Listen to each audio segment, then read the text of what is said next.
are affected by racism and xenophobia.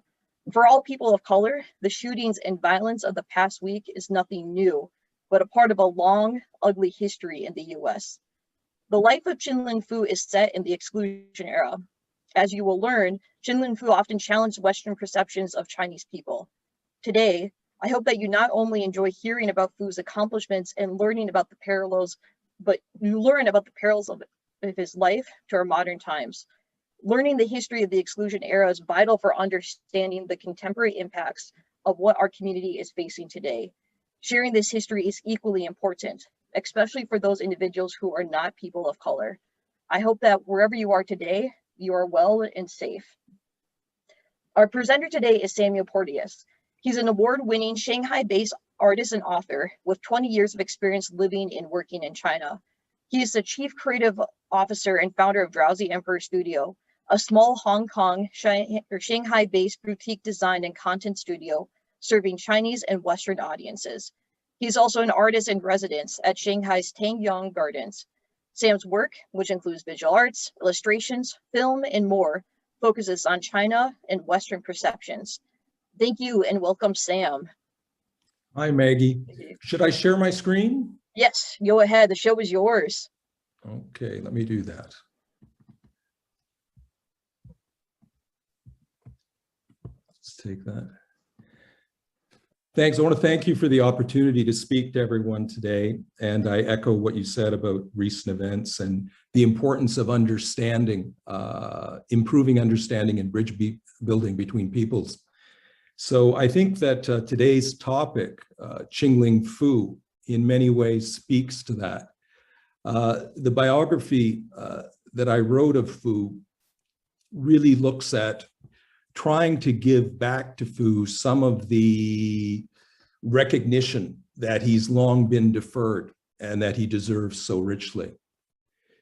It is the Fu story is a magical one, as I indicate here, and it contains so many elements that echo our current time. The conflict between Chinese and Western culture, geopolitical tensions, international intrigue, the importance of celebrity, even disruptive technological developments. Fu was a pioneer in so many of these that I think we will see strong echoes with our current era. Looking at his remarkable range of accomplishments, it's important to recognize that Fu was not just a magician. And it's also important to recognize that the past is never over.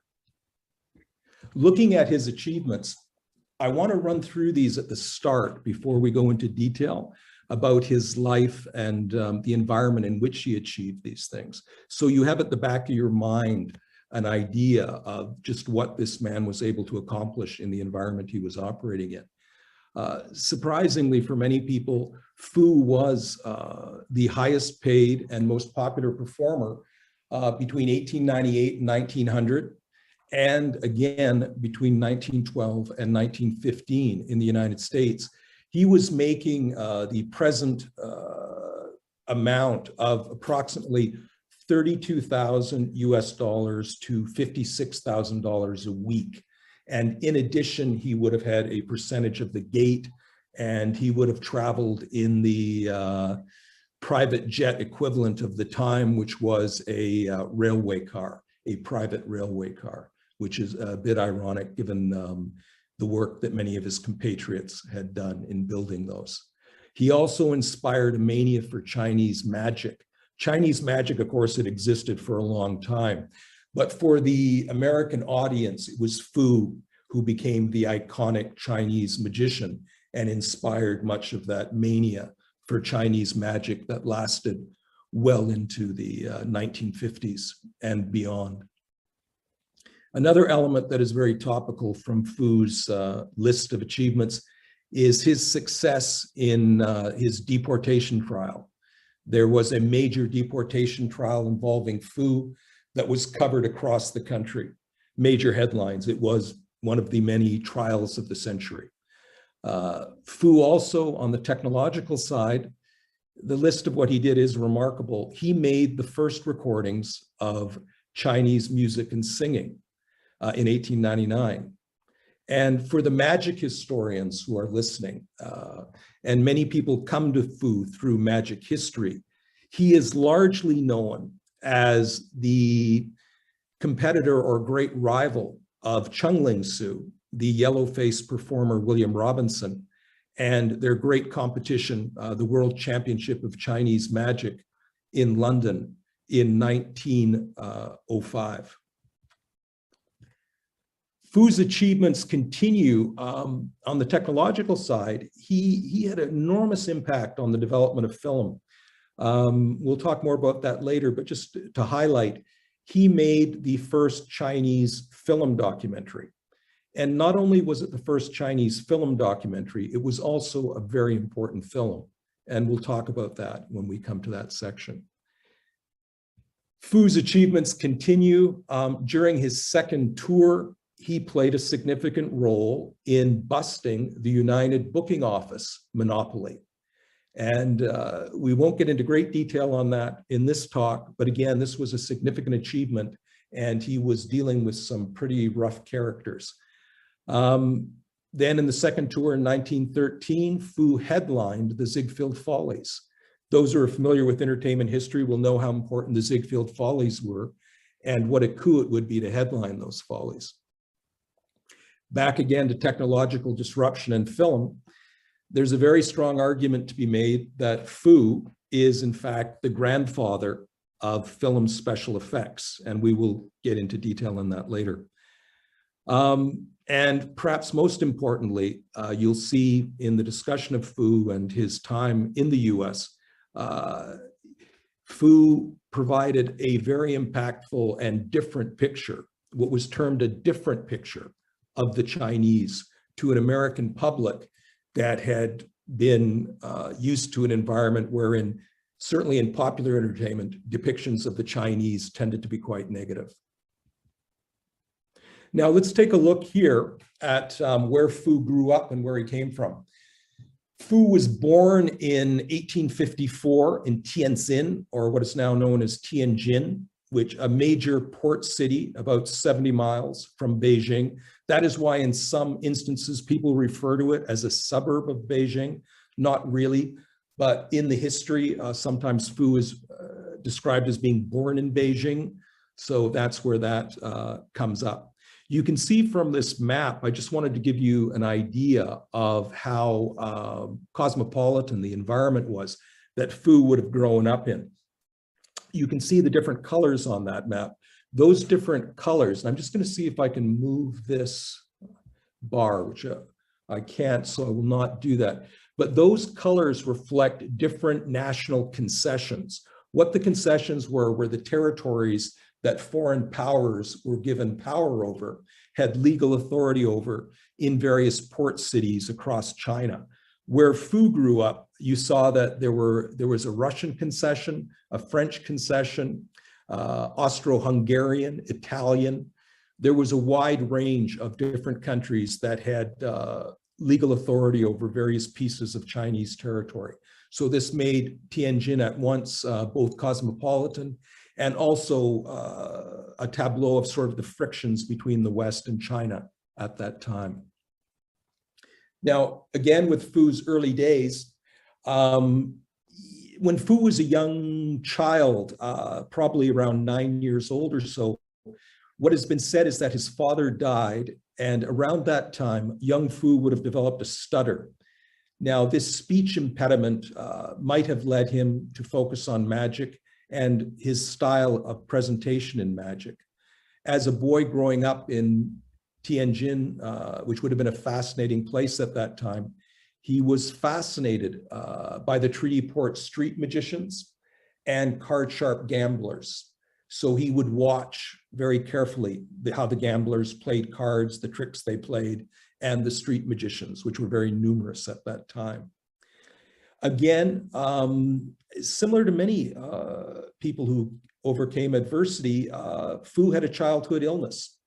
And this illness apparently left him bedridden for some time. And he used that time to hone his magic skills. So by Fu's account, his friends would come to visit him and he would be bedridden, but he would want to entertain them. So he would work on hand manipulation magic, making things disappear out of his hands and learning the skills that he would need later in life.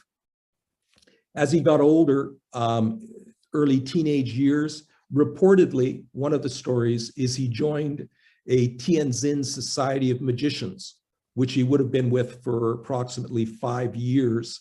And then after he'd learned his trade, he toured Asia and performed before foreign audiences and Chinese audiences. And having what he believed mastered his trade, he returned to Beijing and matched his skills against the best magicians in Beijing and reportedly came out quite well in the contest. Now, what we know, so what I just told you is what has been said and what Fu has said. What I'm saying now is what we know from documentation. What we know from documentation, and a lot of this comes from the trial, the archival records of Fu's deportation trial.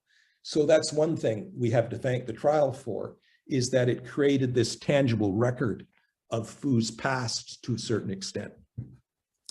What happened in 1880 was that Fu, as a young man, joined the Huayuan Lung trading firm, which had offices in Beijing, San Francisco, and Shanghai, and of course, Tianjin. And so this reflects one element of Fu's career.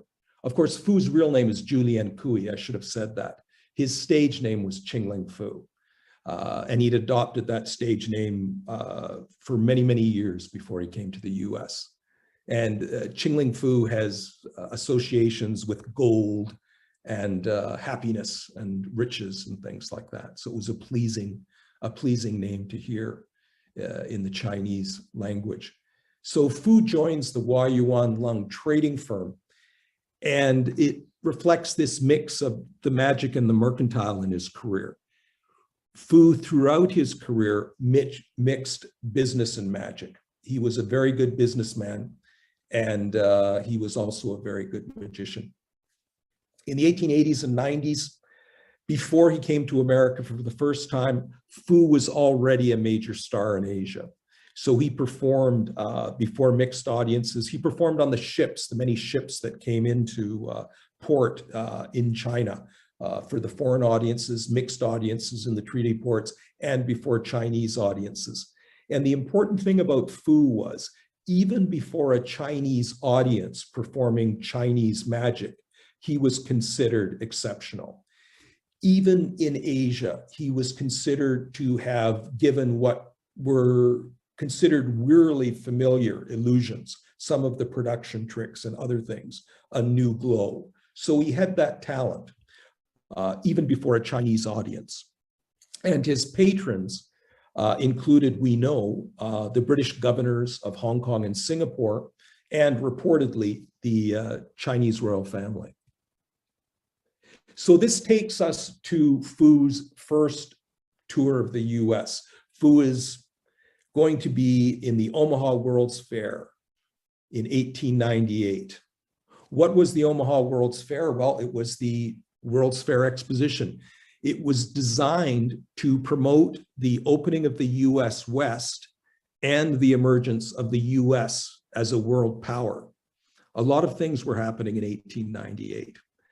The actual exposition began when President McKinley pressed a button in Washington and illuminated this wonderful lagoon surrounded by a white city that rivaled the white city that had been created for the 1893 Chicago World's Fair.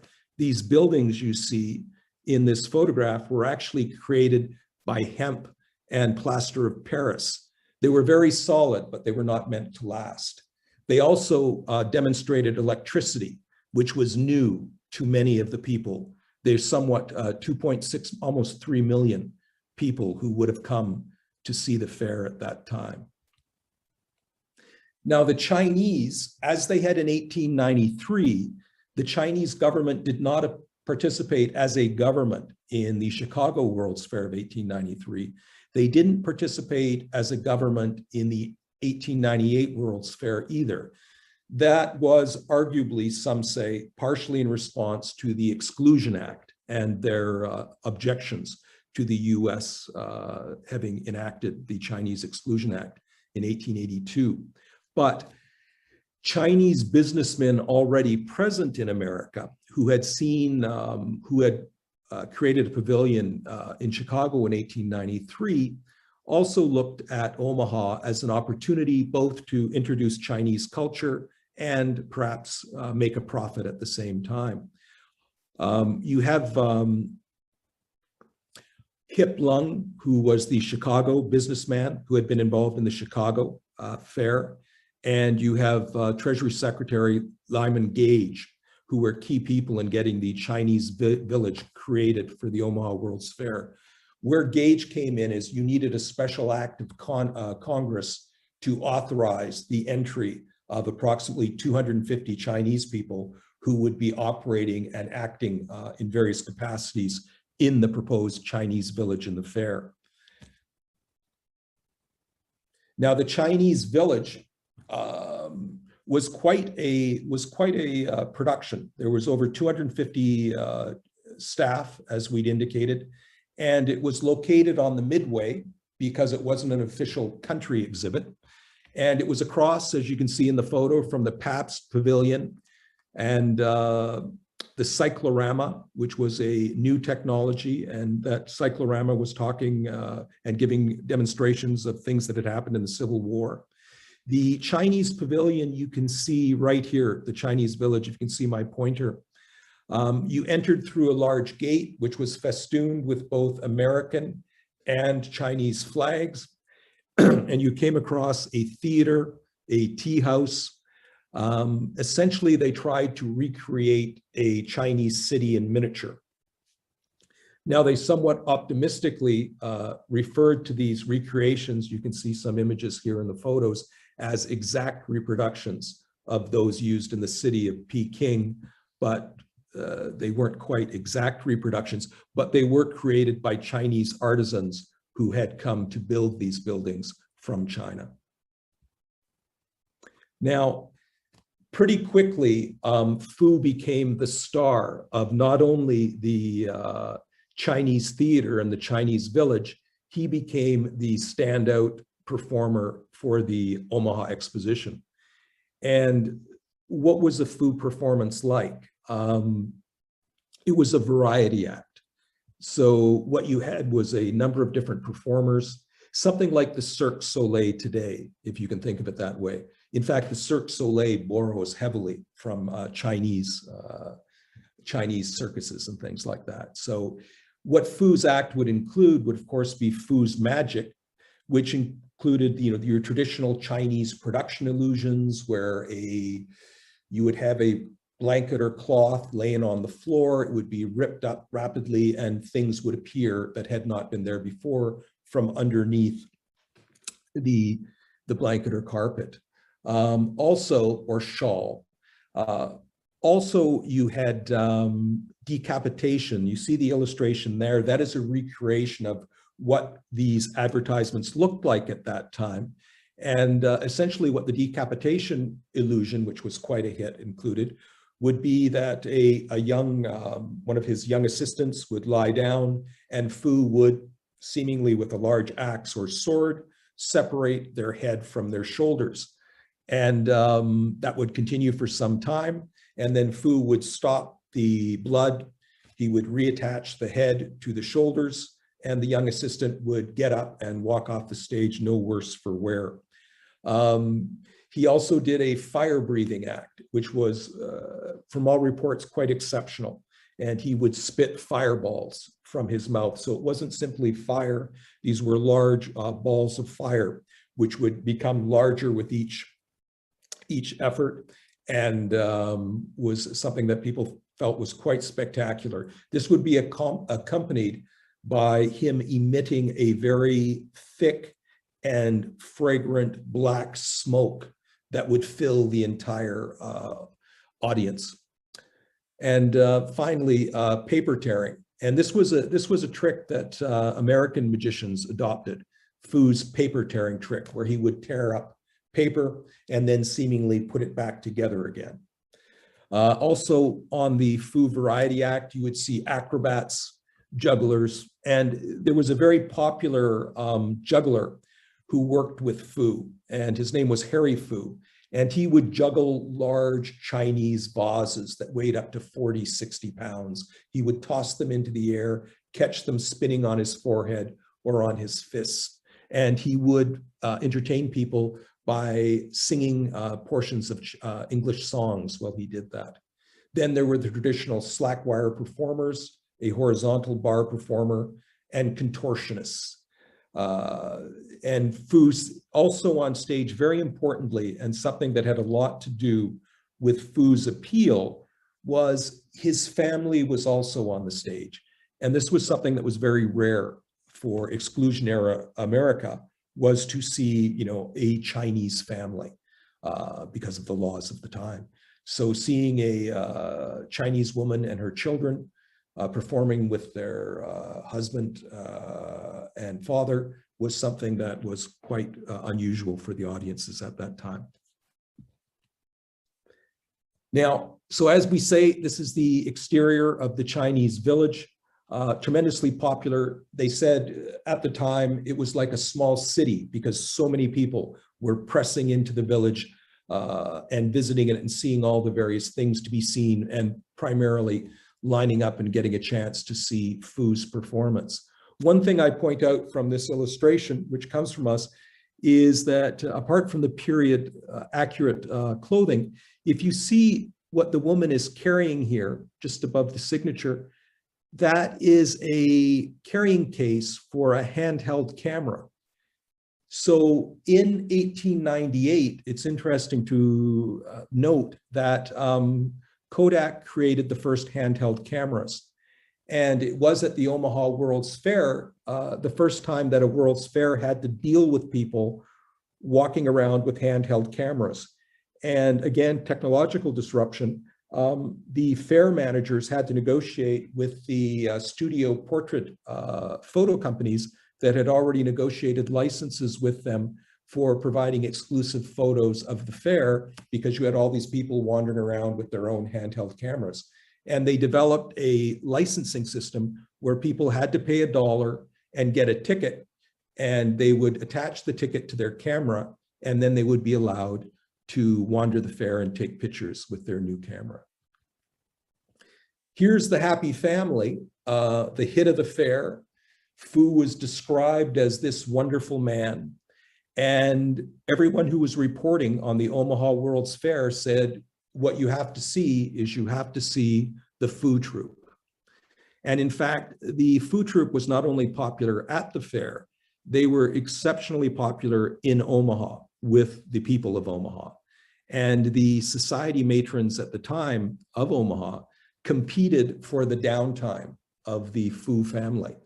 And people would be, it was a rare dinner invitation to be able to sit down at a gathering with Fu and his wife and several of the good and great of Omaha and enjoy a meal and conversation together. And often several Chinese friends would join them at these dinners. So again, the people-to-people diplomacy for Fu continued even beyond the fairgrounds. Now, looking at how popular Fu was and how successful their act was, it's good to take a step back and say, well, how were Chinese people generally presented in American popular media prior to Fu's appearance at the Omaha World's Fair? Well, an interesting place to start with that is the Heathen Chinese, or Plain Language from Truthful James, which was written in 1870 by Bret Harte. Why this poem is so important is it became the most popular poem in the English-speaking world. And what was the subject of this poem? The subject of this poem was a card game between two European Americans and a Chinese. And the storyline is this: the two European Americans set out to cheat the Chinese man, and they had invited him to play a game of whist, which was a gambling game at that time. the Chinese man, whose name was Ah Sin, professed not to understand how to play the game. The two European Americans encouraged him and they said, we will teach you, we'll show you how to play the game. So he consented and he started playing cards with them, as you can see in the illustration.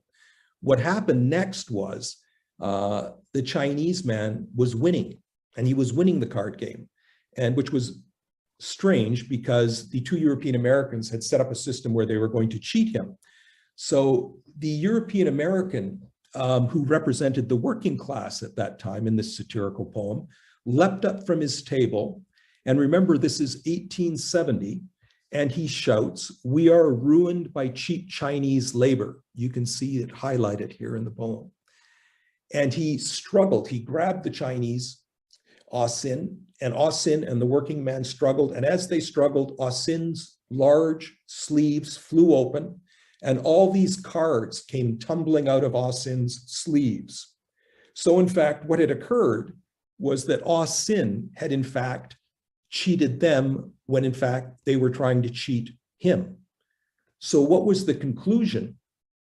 The conclusion was, down here at the bottom highlighted, that for ways that are dark and for tricks that are vain, the heathen Chinese is peculiar. Now, this, as I mentioned, became the most popular poem in the English-speaking world, not just in the US, but also in London. So Bret Harte was sort of a precursor to Mark Twain, and in fact would work with Mark Twain. But this poem was his most popular piece of work. It was intended as a satire, but people took it as something, as a message and a warning. And that phrase, that for ways that are dark and for tricks that are vain, the heathen Chinese is peculiar, basically saying the Chinese are too clever, they're too tricky, you try to cheat them, they end up cheating you. That became repeated almost every place that Fu would perform. The journalists would, this would be the opening line of 7 out of 10 reports on Fu.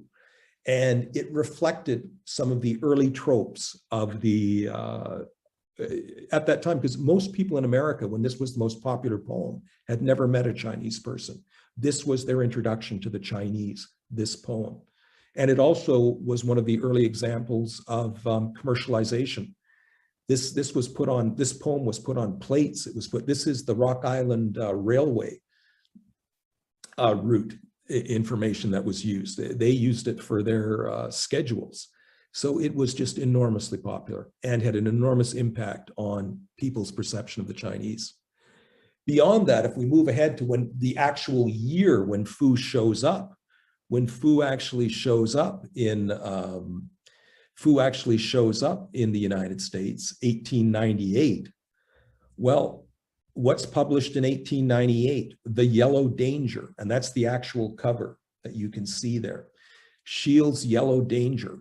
And Shields' Yellow Danger was basically a series of a compilation and publishing of a serialization of stories he had written about the threat of what they call the invasion narrative, the idea that China will respond to all the foreign powers taking chunks of China by sort of leading an army out of Asia to attack Europe and the West. And so this book came out and was hugely popular exactly when Fu arrives in America. In addition, just 3 years earlier, Kaiser Wilhelm had commissioned the famous painting, The Yellow Peril, otherwise known as People of Europe, Guard Your Most Precious Possessions. So this was the environment Fu was operating in. Now, going back to William Robinson, the man who would adopt yellowface and become Fu's great rival, he too shows up in Omaha. He is a technical genius and he's working for Leon Herrmann, who's a famous magician, because the magicians from all over America, hearing about this Chinese magician who's causing quite such a stir in Omaha, they travel to Omaha to see him. They want to see what this Chinese magician is doing that is so spectacular. And within Leon Herrmann's entourage is his technical illusion expert, one William Robinson, the man who would become Chengling Su. And this is his first meeting, his first experience seeing Qingling Fu. Omaha is again important. Another seminal meeting in Omaha takes place between Wu Ting-fang and Qingling Fu. Who is Wu Ting-fang? Wu Ting-fang is the powerful ambassador to the US for China. And Wu Ting-fang is a fascinating character. And he is, at that time, one of the favored after-dinner speakers in America. The illustration you see to the right is from Harper's Weekly, 1900, and it's an illustration of one of the speeches that Wu Ting-fang has given. Wu Ting-fang was fluently bilingual, English and Chinese. He was a legal scholar and had experience in Singapore, mainland China, and Hong Kong. Now, why was Wu Ting-fang in Omaha? Wu Ting-fang was in Omaha at the exposition because President McKinley was in Omaha at the exposition. And President McKinley was in Omaha at the exposition to give a speech on peace at the Peace Jubilee. Because one thing that was happening while the Omaha exposition was going on was the Spanish-American War. Excuse me. And the Spanish-American War had just ended and the US had won. And what's interesting about the Spanish-American War is it marked the point at which America became a Pacific power. America becomes a Pacific power because it, having defeated Spain in the Spanish-American War, it acquires Guam and it acquires the Philippines. Now, also in this time frame, America acquires Hawaii. So Hawaii was not acquired during the Spanish-American War. There was an insurrection that the Dole pineapple plantations were involved in, all sorts of shenanigans, and the US basically brought Hawaii into the fold, and the kingdom became part of the United States. So all this was going on at the same time the Omaha Fair was going on, and Wu Ting-fang, what his job was, why he traveled, he actually officially traveled with President McKinley to the Omaha Exposition. Wu Ting-fang also gave a speech on peace, but his job, his goal was to lobby President McKinley so that the China Exclusion Act would not apply to the Philippines. Because if the China Exclusion Act was extended to this new territory, the Philippines, it would be disastrous for China because China had so much economic trade and other exchanges with the Philippines. It would be disastrous for them. Now, the table is set. All the characters meet in Omaha. Fu's success begins. And the fair comes to an end November 1st, 1898. And then reflecting Fu's enormous popularity in Omaha, he's reluctant to leave Omaha, and Omaha's reluctant to let him go. So he actually stays in Omaha another approximately 2 weeks. But before he leaves, they rent a theater in Omaha, and there's a grand farewell performance wherein the Fu troupe is basically saying thank you and goodbye to the people of Omaha. And it was covered intensely throughout the media in Omaha, and it was enormously popular. And we have, the Omaha World Herald speaking of the host of friends that Fu had created in his time in Omaha. And again, this phrase that repeats itself, this wonderful man. Fu was very charismatic, despite the stutter, which is interesting. So the Omaha World's Fair ends, and the question is, what's next for Fu? What's next for Fu is Colonel Hopkins. And people familiar with Elvis and Colonel Parker will understand the role that Colonel Hopkins played. Hopkins was the person who ran the largest vaudeville theater chain in the Midwest, so Chicago down to New Orleans, the middle of the country. And he recognized immediately the potential that Fu had to make an enormous amount of money in vaudeville. And what's interesting about this is that the initial, when Fu first left Omaha, they went to New York, and they did a performance in New York at a fairly large theater. It was okay, but it was not tremendously successful. What Fu really needed at this point was American management to help him work his way through the US system.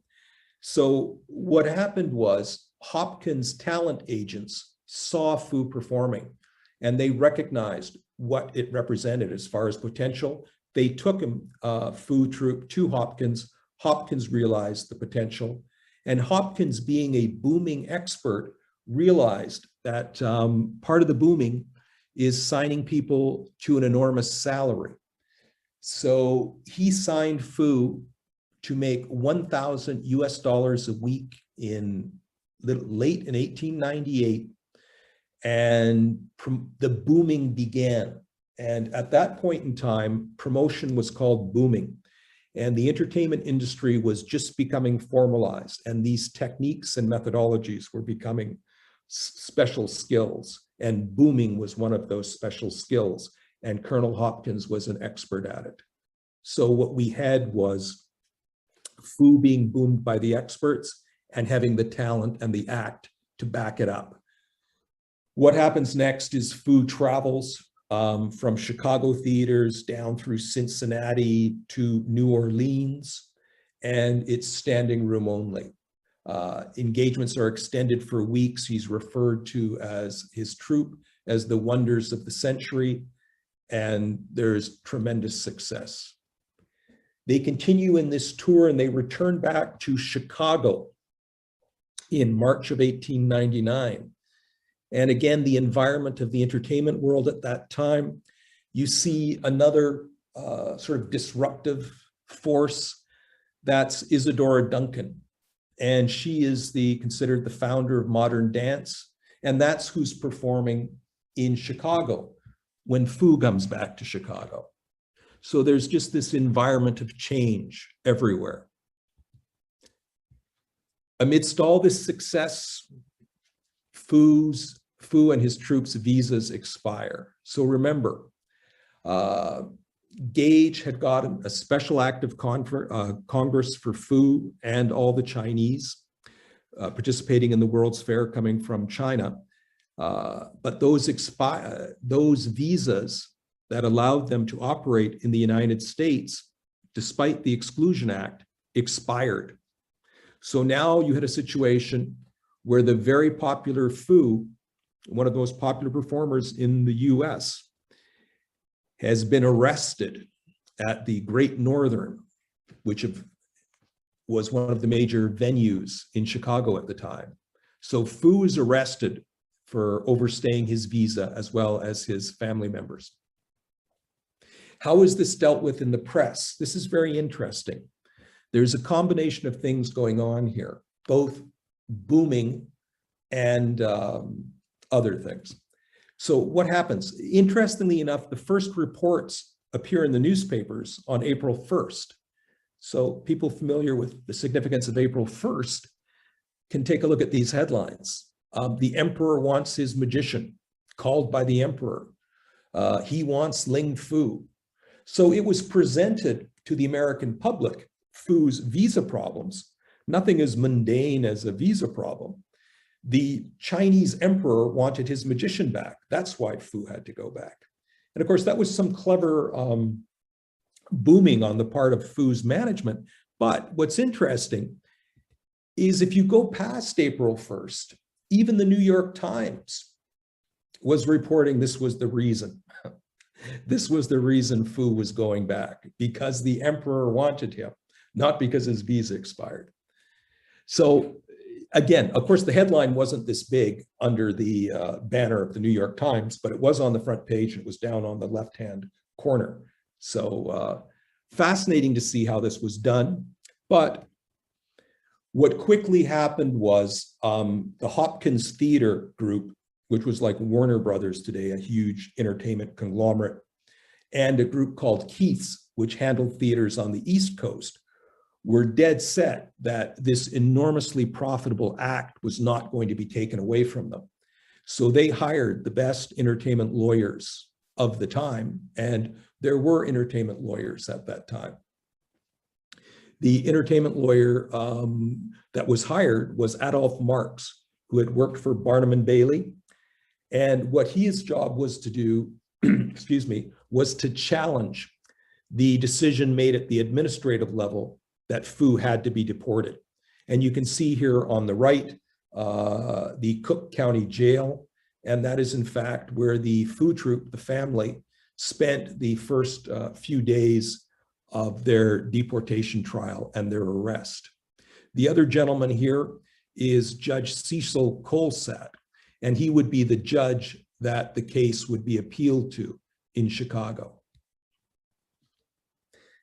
Now what's interesting is once the court case actually begins, America focuses on the very interesting, authentic legal issues in play. So it's covered much the way, sensational trials are covered today. It was, the wire services were in existence. Every day there would be an update. The big news was that Ching-Ling Fu was resisting his deportation. Every day the developments would be published.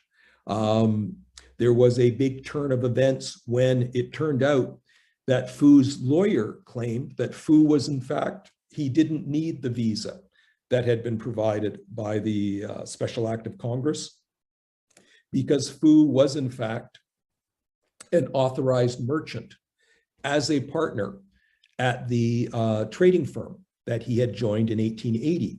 And that, in fact, Fu had been present in America between 1880 and 1885, working as a partner in that trading firm. And in fact, again, going to the documentation of the trial, Fu's son, Hai Kwai, was ruled to have been born in America during that period, and therefore an American citizen, and therefore he could not be deported. But the rest of the family, Fu, his wife, and little Chitai, could be deported. So amazing events coming up, different things popping up, and in fact, a link to San Francisco, home of the CHSA. Fu's offices, of course, for the trading company were in San Francisco, and he was granted bail to travel to San Francisco and locate his documentation indicating he was an authorized merchant. And here we go. What was the address?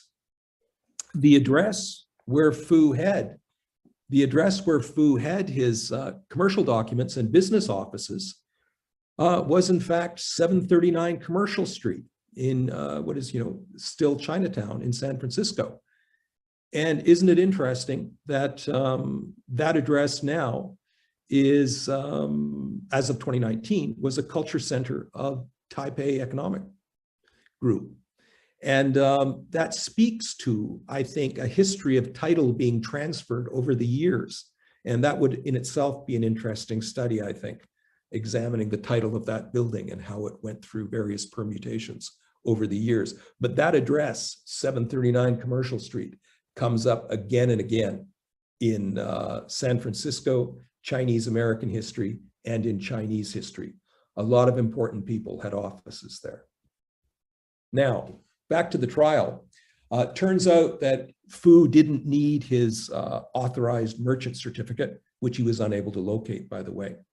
The decision, Colsat makes his decision based on the fact that in his interpretation, the Exclusion Act applies only to laborers, and that Fu as an artist, therefore, the Exclusion Act doesn't apply to him or to the other members of the Fu troupe, and Fu and the Fu troupe can stay in America as long as they want, performing because they are artists and not laborers.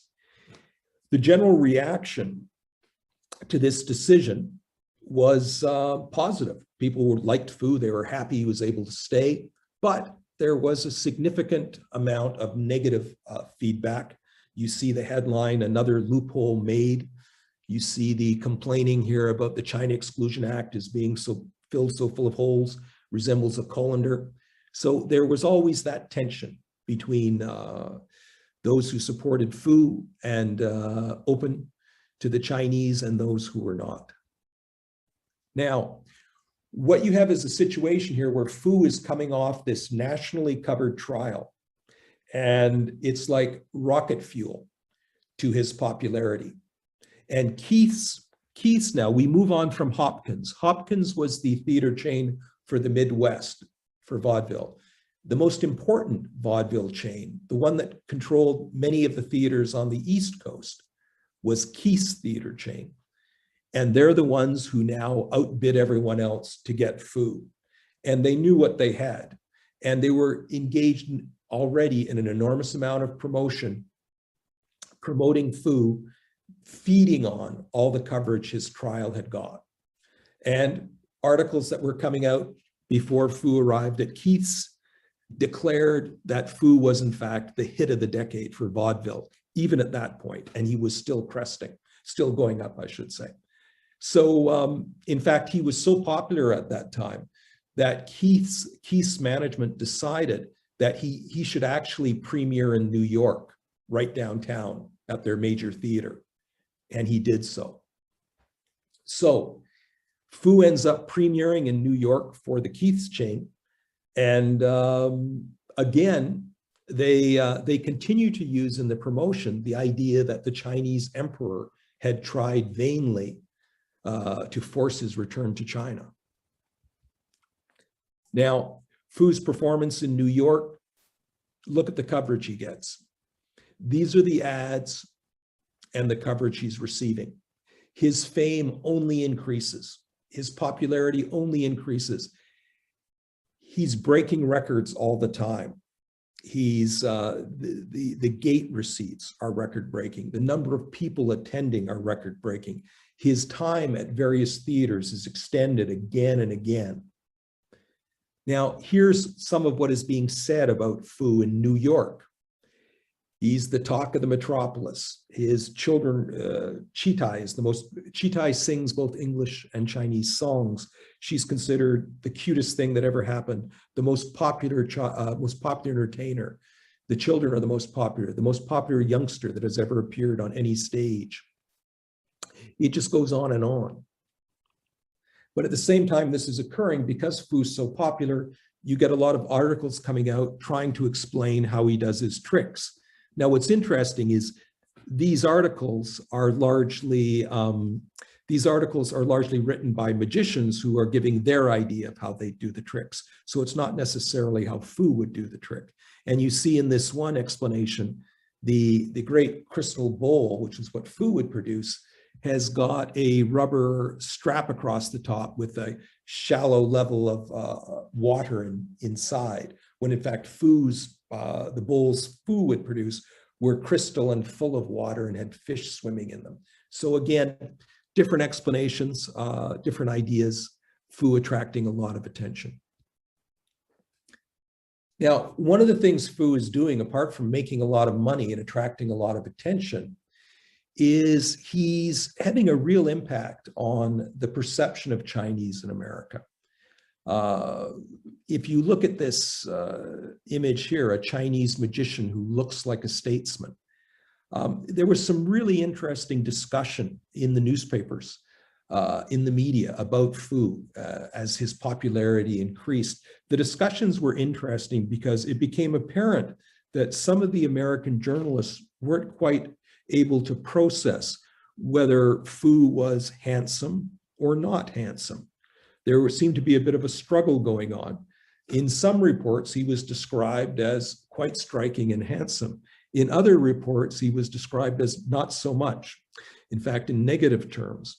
And as he went through his tour, gradually the negative voices were won over or overwhelmed by the positive ones. And what you ended up with was this sort of reconfiguration of the narrative that Fu was a wonderfully charismatic, handsome performer who had accomplished, as you can see in the quotes here, you can take a look at them yourself. The key idea was he was giving a very different picture of the Chinese people to the American public. And even to the extent he was compared to Chesterfield, who was an Englishman who was the epitome of English grace. And that's quite a compliment coming from America, which at that time was quite sort of in awe on a social level when they compared themselves to their counterparts in Britain and England. And you see these reports, a man of culture, all these sorts of things. So again, Fu presents a very different picture of the Chinese than had been presented in popular culture up until his arrival. Not only Qingling Fu, it's important to remember his family was very much part of the act. And in fact, that was very much part of the appeal of the Fu Act. As we mentioned earlier, it was a family. And Madame Qingling Fu became quite a celebrity as well. There were a number of articles that had been written about her. And in fact, it's interesting to look at the role of pioneering female journalists and the role they had in writing these stories about the different picture that the Fu family presented. You look at what they're talking about here. They talk about the gracefulness of Mrs. Fu. They talked about her assimilation, the fact that she had no difficulty purchasing Western dresses and hats and trying them on and weighing whether she liked them or not. You know, she was for the hats and some of the dresses, but decidedly against the corsets. And the female pioneering journalists would agree with her on that point. And the other element was just of this happy family. Again, if you look at the bachelor culture of the workers who had come over, the Chinese workers who had toiled and done such great work in so many areas in America, and the bachelor culture that was forced on them by the Page Act and other legislation. This vision of a Chinese family was something that was not seen in America very frequently. So it was a big part of their appeal and also part of the different picture they presented, and the idea that those arguing, and this was a big part of the argument in the China question, that the Chinese were incapable of assimilating, that this simply was not the case when you looked at families such as the Fu family. Now, talking about Fu's impact on the non-Chinese portion of America's population, what about the Chinese Americans? What about the Chinese living in America at that time? What sort of impact did the Fu troupe and their fame have on them? Generally, they were quite happy with it. It was good to see a positive presentation of the Chinese. Often when Fu would travel to a new city, there would be a dinner hosted for him and he would attend the dinner. Good feelings all around. And it was also part of the promotion. You see to your right a letter that Fu had written to a young Chinese boy, the son of a merchant, who was looking forward to seeing Fu come perform, in this case, Boston. See Fu come and perform in Boston. And you will see this letter actually appeared in English language newspapers with the translation that you see there, that he's, Fu is looking forward to coming to Boston to make happy the little boys and girls and do his tricks. And he was very happy to, make this young man happy. What's interesting, of course, was this was yet another promotion trick, in that this same letter would appear again and again in various cities to yet another little Chinese boy who had written Fu looking forward to his appearance in their city. Now, so the general public seems to be positively disposed to Fu. The Chinese in America positively disposed, and also another important group, the magicians, the American magicians also seem, the fraternity of American conjurers seems warmly disposed towards Fu, mostly. Fu, well in New York, visits Martinka and Company, which is, like something that would come out of Harry Potter. It's an enormous facility that both sells and manufactures illusions, run by Mr. Martinka and his brother. And what is important about this institution is what it indicates is how enormous the magic industry was in 1898. Remember, there was no film. There were no movies. People basically entertained themselves or went to the theater. That's why those spoken poems we talked of earlier were so important, why sheet music was so important. So there was an enormous amount of amateur magicians who spent an enormous amount of money on tricks and things like that. At the same time, that stage magic was the premier form of entertainment. The stage magicians were the top stars of the day. Herman, Keller, these people were the biggest stars of the day, and stage magic was the biggest entertainment that you could have. Now, so Fu, at this point, we're still in New York.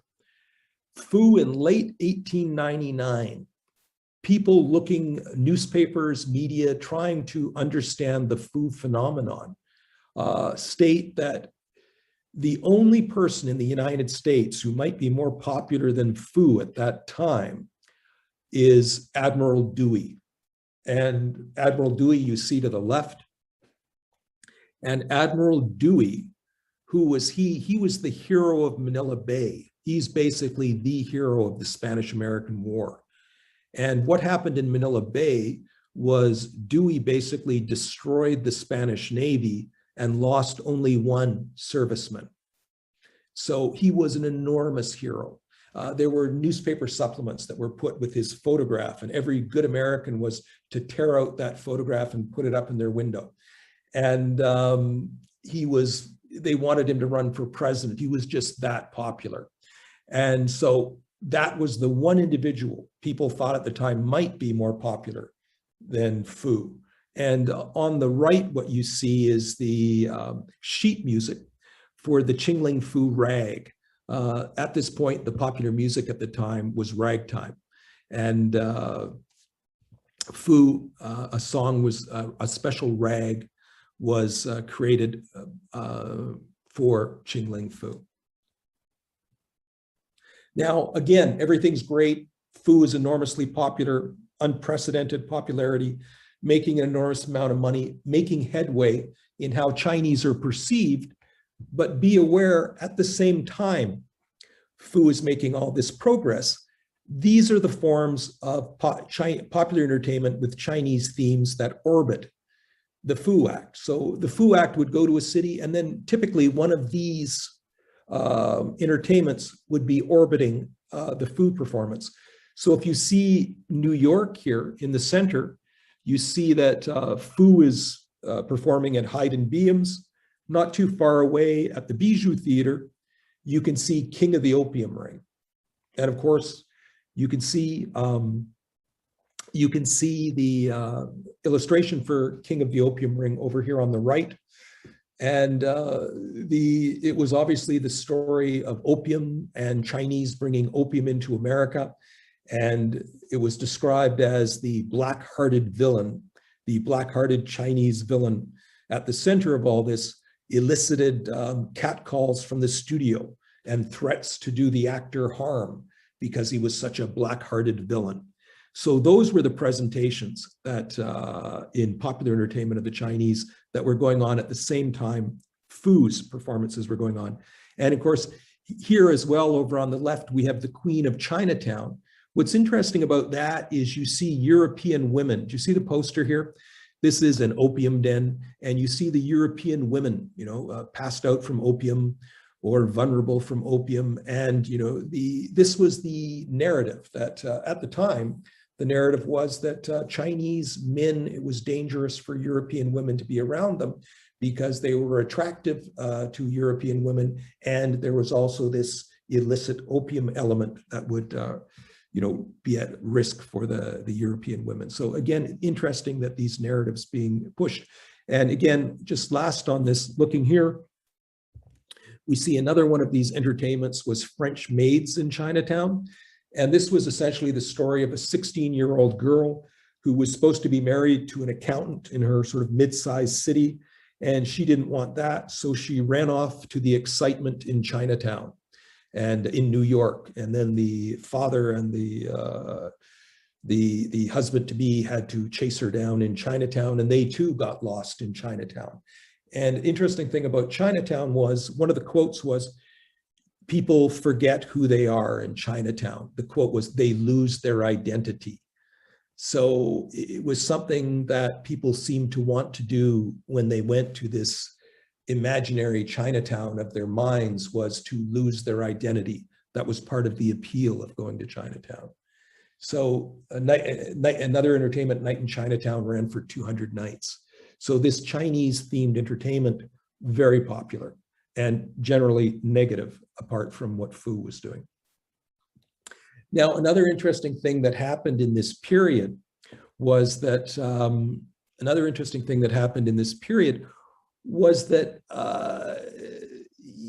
some entertainers were a little uneasy with the fact that Fu was the top of the bill. You know, a Chinese performer being at the top of the bill. They were a little uncomfortable with that. Now, one of the stories that relates to that discomfort about Fu's position and his place on the bill is this legendary story of the James Thornton incident. What the James Thornton incident was a story of what supposedly happened when James Thornton, who was a famous lyricist, and he had spoken monologues, and he was a singer and songwriter, very prominent, popular performer. And he told funny stories. And one of the stories he told, funny, was that one day one week he was top of the bill in Boston around 1899. And he was top of the bill in Boston. He went to the theater, and then he found that his dressing room, lo and behold, had been taken over by Fu. And whereas he was top of the bill, Fu was under him in the bill, but yet here this presumptuous Chinese man had taken his dressing room. And so according to the story, which you can see on the right, Thornton puts up with this for a few days, then he can no longer stand it. And in the great incident that is told over and over again and is supposedly part of Broadway lore, Thornton finally can take it no more. And then in the middle of a Fu performance one night, Thornton majestically strides onto stage in the midst of Fu's act, tears off his jacket, rips off his shirt, rolls his shirt up, throws it at Fu, and says, "I want it pressed and ready for me Friday morning," to which the crowd erupts supposedly in laughter while Thornton walks majestically off. Amigo mío escribió este libro. What's that? Yes? Hello? Please mute yourself if you are not a presenter. Oh, okay. Yeah, sorry. So I will continue then? Okay. Yes. Okay. Okay. So now this this incident became a story that was told again and again and again. And in fact, it appeared in Thornton's obituary in 1938. He was described as a celebrated wit, and to describe his celebrated wit, this incident where he threw the shirt at Fu was described. You see that on the right. What you see on the right is the excerpt from Thornton's obituary, published in 1938. And one paragraph after they say he passed away, they lock into this story. But I will tell you from my research that this never happened, and that Fu was a much bigger star than Thornton. And there was never one instance in the entire time that Fu was in his first tour of America that Thornton would ever have been put ahead of Fu on the bill. So it was a great story. It reflected the feelings of the time, but in actuality, it didn't happen. But it sure reflected the feelings at the time and well after that time. Okay, so again, we go back now, we're back with technological disruption and Fu as a pioneer in technological, new technologies. Fu, what does he do in the midst of all this activity? He goes out and in Philadelphia, he makes the first recordings of Chinese music and singing. So reported in the phonograph, that magazine right there. Fu created 15 records of Chinese music and singing. Some of those records still exist, so we do have some of these recordings. And I am no expert in Peking opera, but some Chinese who have listened and they say Fu's not very good, which is not surprising. But what's interesting is they were made at all. And not all of the recordings are available now, but some of them are. So again, here we have this another first that Fu has achieved. Now, getting back to the great rivalry between William Robinson, who in Yellowface will appear as Chungling Su, and Qingling Fu, we have a situation where Fu is having this enormous success in New York. William Robinson is not having success. William Robinson wants to be a performer. He wants to be on stage. He's a technical genius, but he has certain problems. His voice is not powerful. He doesn't command the stage. And he's struggling with how do I get around this? In the meantime, he's studying Fu very closely. He's a technician. He just absorbs everything Fu is doing. He watches and studies Fu at many, many performances. What, again, another story of magic lore is the beginning of their conflict occurs. The beginning of the conflict between Qingling Fu and William Robinson occurs when a promotional event, which is a promotional tool, I should say, which is a challenge, which is an offer Fu's management makes of $1,000 to anyone who can duplicate Fu's bowl trick. Now, William Robinson, as a magician, should understand that these promotions, these challenges mean absolutely nothing. But in the story, in the lore, supposedly William Robinson takes Fu up on his challenge, shows up at the theater, and demonstrates that he can produce the crystal bowl full of water, as Fu does, and is yet turned away. And it is this being turned away and denied his rightful $1,000 that sets William Robinson on the path to challenging, not only challenging Fu, but creating the act of Chungling Su and moving to London and creating that whole performance. The problem with this story is that nobody, particularly if you were active in the magic field, took these promotional challenges seriously. You couldn't. What you see here is an ad that was in the Mahatma, a magic journal, to send in, I don't know, it might have been $5, $10, and they would send you Qingling Fu's bowl trick. By the way, this is not a depiction of Qingling Fu. This is a depiction of a magician. So that sort of, that is not meant to be Qingling Fu.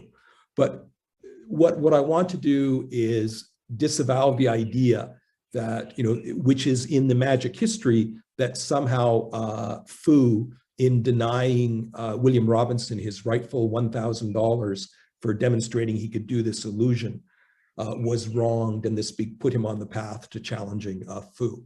Clearly, anyone who had a certain amount of money could purchase these illusions, and magicians in particular were well aware that these challenges were not to be taken seriously. So, January 1900, Fu's exclusive Keith's tour comes to an end, and he is recognized as being a success, having a success that has never been equaled in vaudeville. And the imitators begin to multiply. This individual, the great Lafayette, is one of the great magicians and one of the great people who perform what has been called then a travesty. Fou didn't have a problem with Lafayette's travesty or imitation of him. It was respectful, and Fou, didn't really concern himself too much with it. What's interesting is if you look here, you will see in Lafayette's advertisements, he challenged counterfeiters. He didn't want people to counterfeit his act, yet his whole act was based on imitation. So it's an interesting dynamic there that we'll see again and again with Fou. Fou himself did not seem too concerned about people copying him, but the people who copied him didn't want others to copy their copy. Now, the question you've got to ask at this point is that Fou is surrounded by copycats right now. You have yellow-faced copycats, you have actual Chinese copycats. They're all over the place. You have different degrees. You have people who belong in a dime store museum, the lowest level. You have sort of mediocre magicians, and you have the top level, such as Lafayette and William Robinson. And so with all these copycats and all these people performing his act, essentially, he is still making $1,000 to $2,500 a week, plus a percentage of the gate, and getting record crowds. Okay, and that is with a situation where most people in the audience have a pretty good idea how that trick is being performed. So this is a really interesting thing about magic. It's not all about the tricks. The performer and their charisma and their presence and their stagecraft is key. And what you find with Fou is that people come back repeatedly, again and again, to see his act and his family and the troupe. And the magicians at the time would say, what's happening here? Why is this guy so successful with what we just explained, that people have a pretty good idea how the trick is being done? And the answer was, he is some kind of performer. And he was. He had a special charisma, a special skill set, and there was a quality of what was called joy in his act. The expert critics would look at it and they would say there was a joy in his act that people would go again and again to experience. So quite interesting. And what that also points out that's very important is Fou was not just a race act. The idea that people were going to see an exotic Chinese, that was part of the appeal. But if that's all it was, this endless supply of copycats would have crushed that, at least at this point. We're into 2 years now. And they didn't. People kept coming to see Fou, and they kept repeating their business. And all the major theatrical companies were trying to duplicate Fou. They were all trying to get their own Chinese act, and there were a lot of them. So again, Fou, a very special performer and very much more than a simple race act. One of his real competitors, someone who potentially could rival Fou, appeared, but it wasn't a copycat. It was Harry Houdini. Houdini arrived on December 1899 as a magician way down the bill from Fou. Fou was on top, of course. Lower down on the bill was Houdini.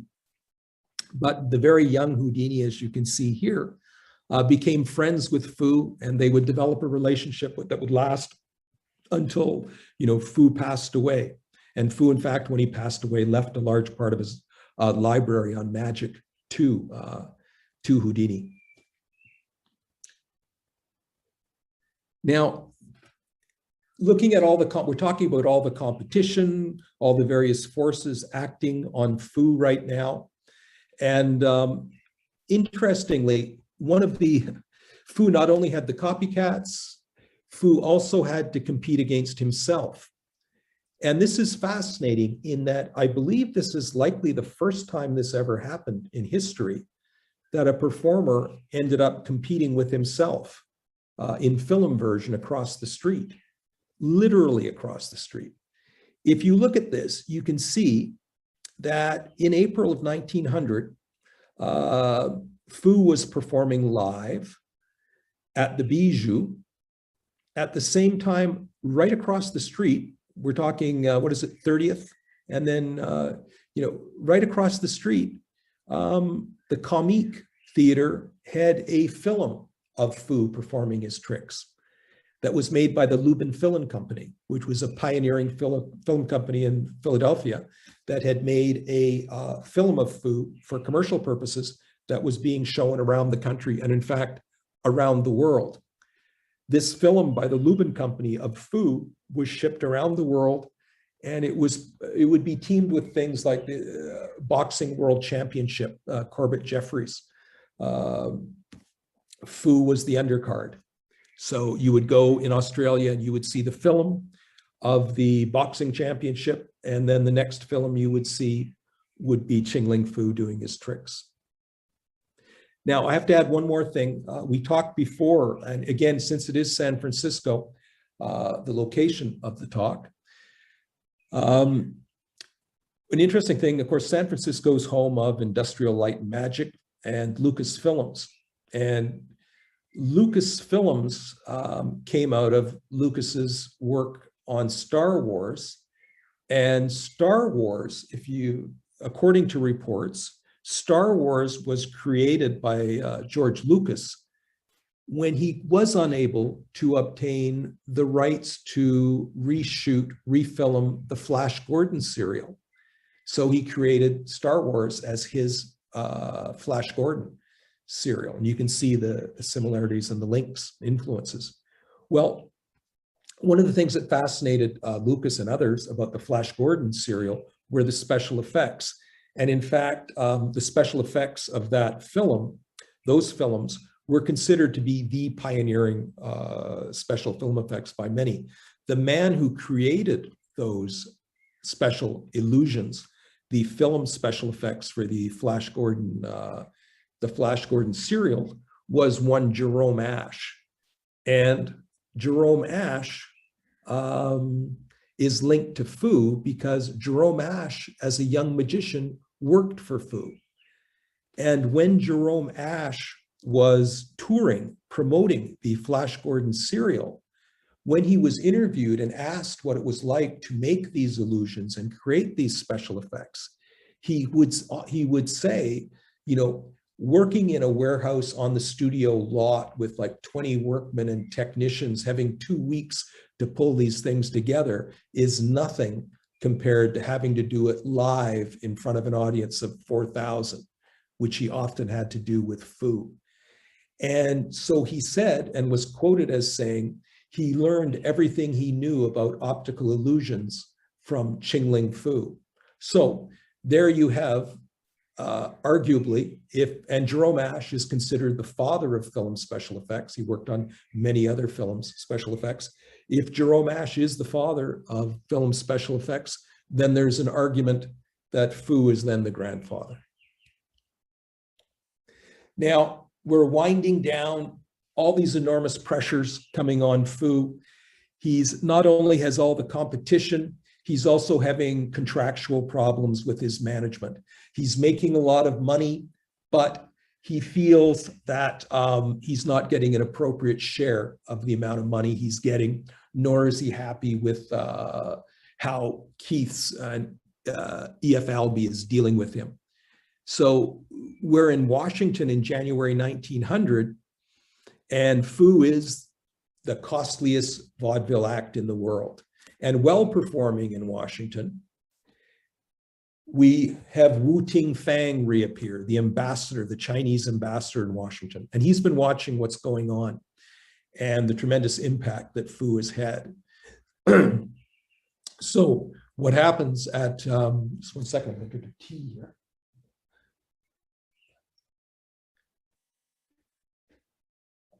What happens is that Wu Ting-Fang arranges for Qingling Fu to receive an imperial flag for the work he's doing improving US and China relations. So the flag is presented to Fu on the stage in Washington by representatives of the Chinese legation with Wu Ting-Fang in the audience. Now, What people don't know at that point in time is that while he is in Washington, Fu meets with Wu Ting-fang. And the purpose of the meeting is to convey to Wu Ting-fang Fu's disappointment with what's happening with his contract and all the difficulties and things problems he's having with his management and Keith's management. And amazingly, what happens is that Wu Ting-fang acts as the mediator, the ambassador, the Chinese ambassador to Washington, acts as the mediator for discussions between Fu and Albee, E.F. Albee, the head of Keith's theater, who travels to Washington to meet with Wu Ting-fang and Fu to discuss contractual issues. And I provide here is the Chinese embassy in Washington in 1900. Oops, excuse me, I'll have to get back to that. That is basically would be the residence and embassy for Wu Ting-fang at that time. And I will scroll back and get that. But the other building in that image is the hotel where Fu was staying. One second. Here we go. So this is the Riggs Hotel, an exceptionally luxurious hotel where the Fu troupe was staying, and they would meet there and at the Chinese embassy in Washington. Now, although these contractual problems seem to have been resolved, it appears that they weren't entirely resolved.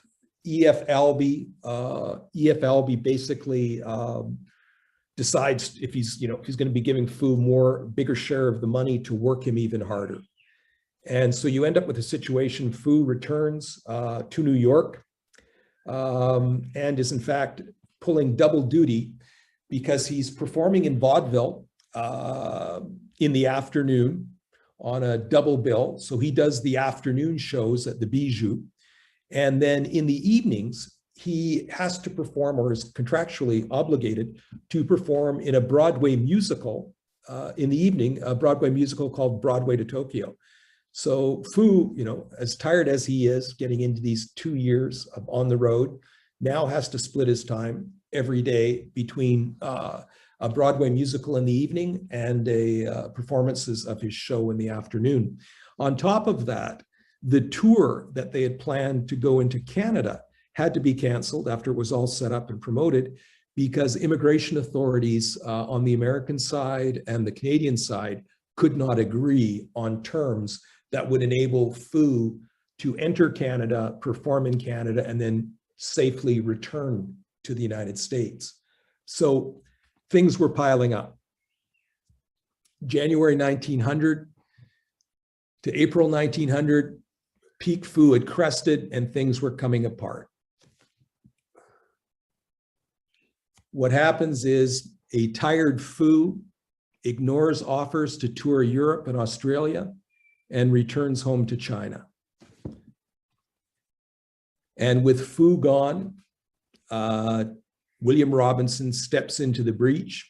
All those people in Europe clamoring, theater managers for a Qingling Fu act, will now get William Robinson in yellowface, who will perform as Qingling Su. And the reason it works so well for Robinson is many of the elements of Fu's act, not speaking, working through an interpreter, mask various performance flaws that Robinson has.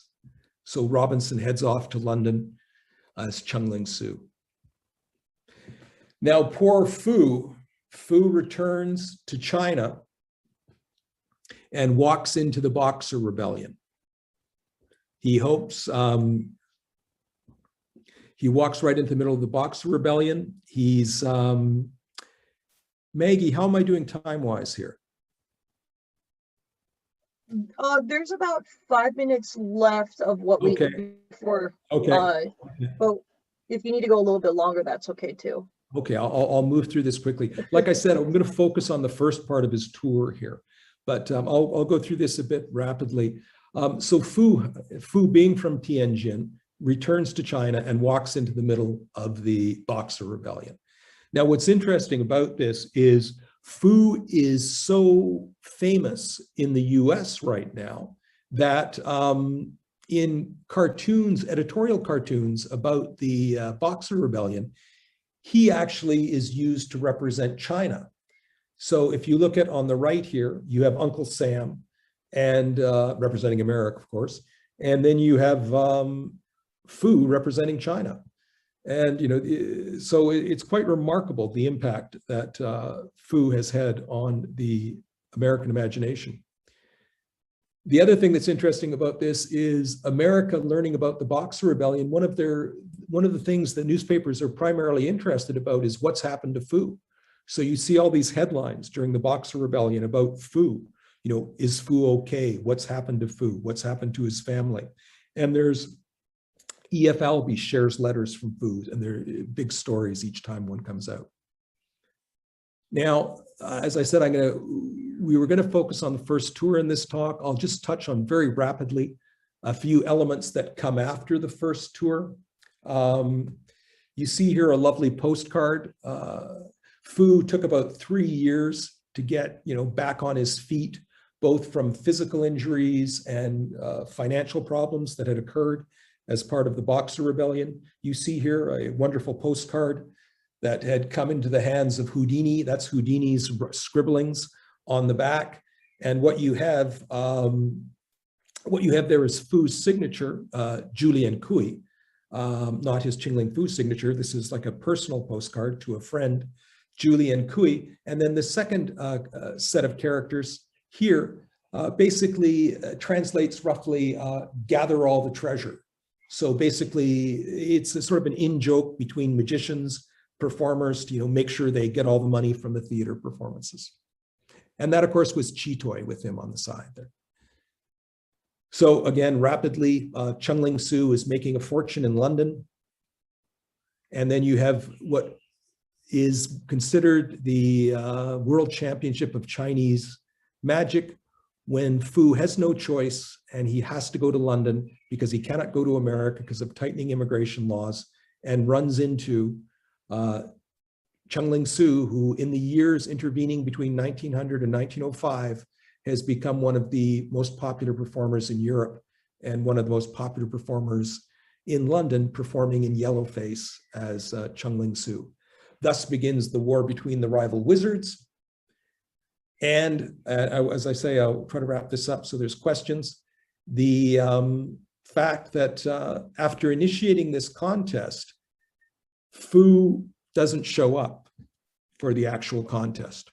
And the reason that I posit in my book that everyone puzzles over is that Fu was always in contact with the Chinese legation. The idea was that Su, even though he was in yellowface, even though he was, you know, sometimes a bit off in his presentation, it was generally a positive presentation, and there was nothing to gain from Fu destroying Su from the perspective of, you know, positive image of the Chinese.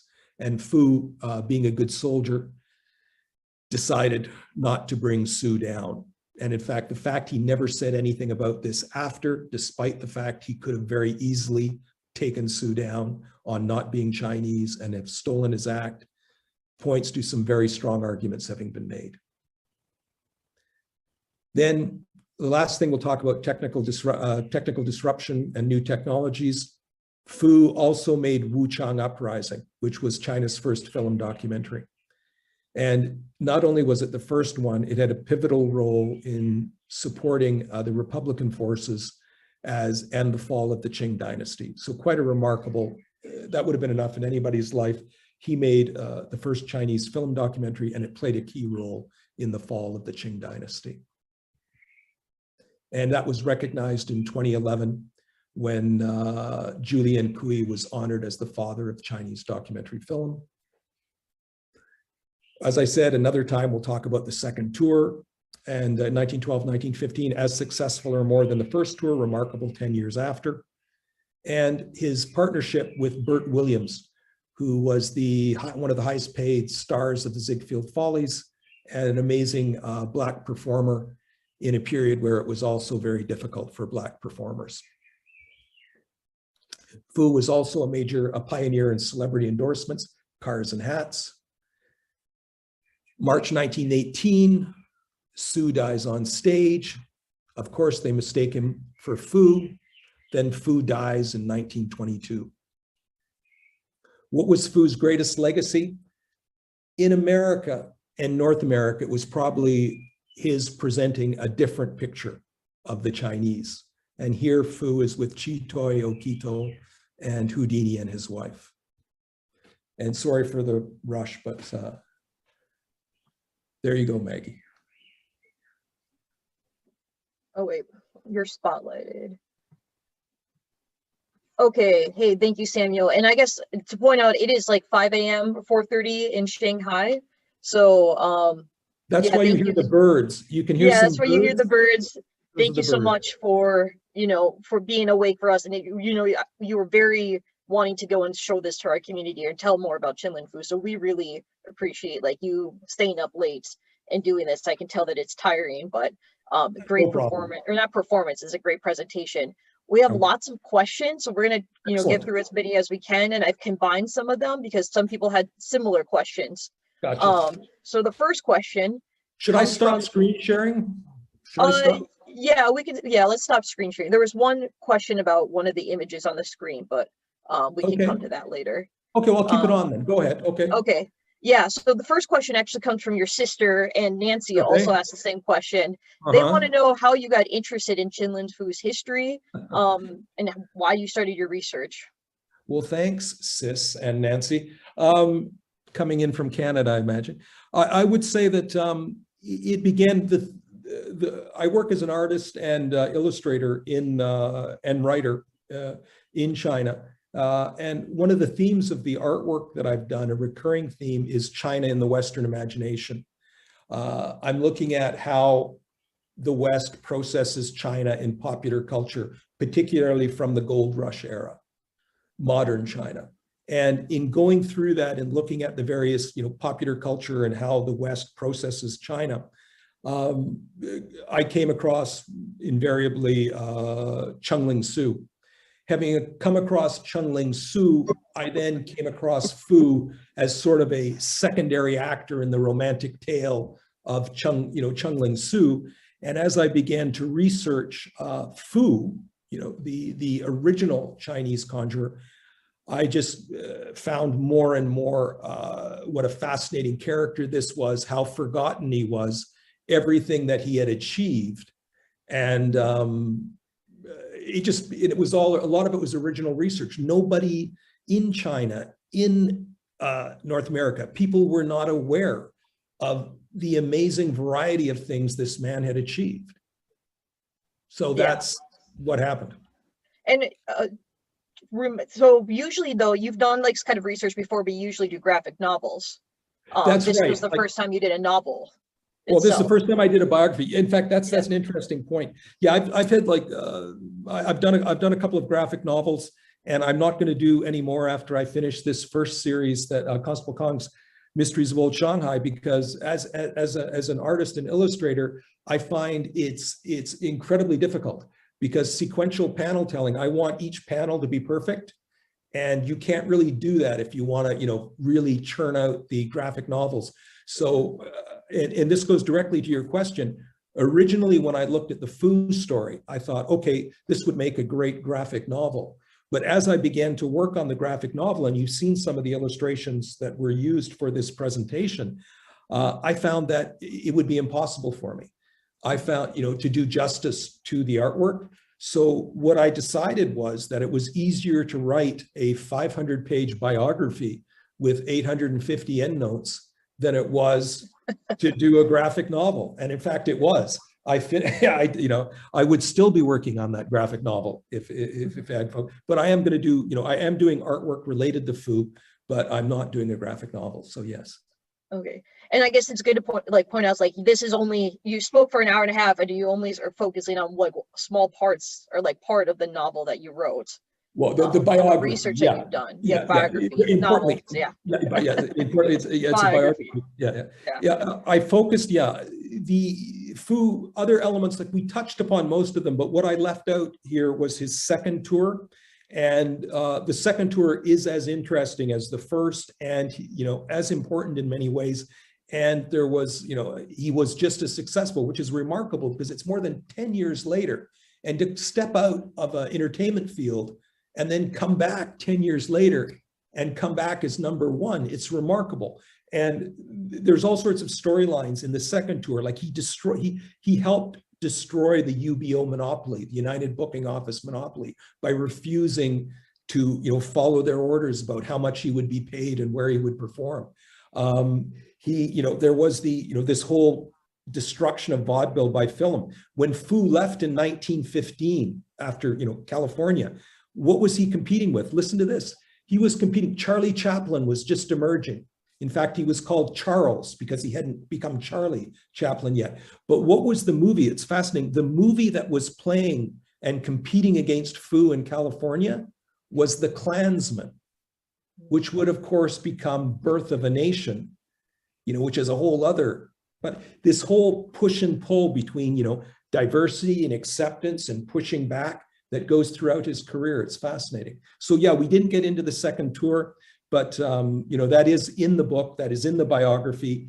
And some of the amazing women in his, when he toured with during the second tour, also incredibly fascinating.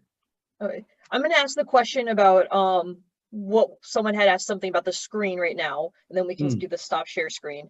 The question was from Gian. They asked, why was Fu called the Mongolian man on the advertisement? I believe that was screen like 2 or 3. It was right at the beginning. Okay, well, that would have been probably an advertisement, and it would have been an advertisement, and they just conflated everybody. They mixed everybody. If you're from Asia, he would be considered, we can also call him as if he's from Mongolia. So can you bring that screen back up by chance? I don't know which one it is. I'm not sure which one it is, but basically it's an advertisement. In the advertisement, they would say, any number of things, right? He was also known as the Wizard of the North because he did come from Tianjin and things like that. But the reason they said Mongolian is just that, that's the way they would talk in America at that time. They wouldn't see any difference. They said Chinese, Mongolian, same thing. Okay, thank you. Next question, again, about like your book, comes from multiple people asking if you're working on a movie about Chinling Fu. Well, of course, we're working on a movie. Everyone's working on a movie. We do have a screenplay. We have a working screenplay. We've actually had serious discussions with 2 production companies, but anybody who's familiar with the film world knows that means absolutely nothing. We haven't signed an option purchase agreement yet. And even if we did, there's one chance out of 100, anything would ultimately come forward. But we do have a documentary. We have signed an agreement with a really good documentary company, and they're going to be, they're doing the preparation work now. So that, I think certainly the documentary is in the works. We would love to see we think it would be excellent for a streaming series, and we'll see what happens. Okay. Next question comes from Ben, and he's actually going to turn on his camera and ask you directly. Okay. He has a couple questions. Okay. Ben, if we could have you turn on your camera.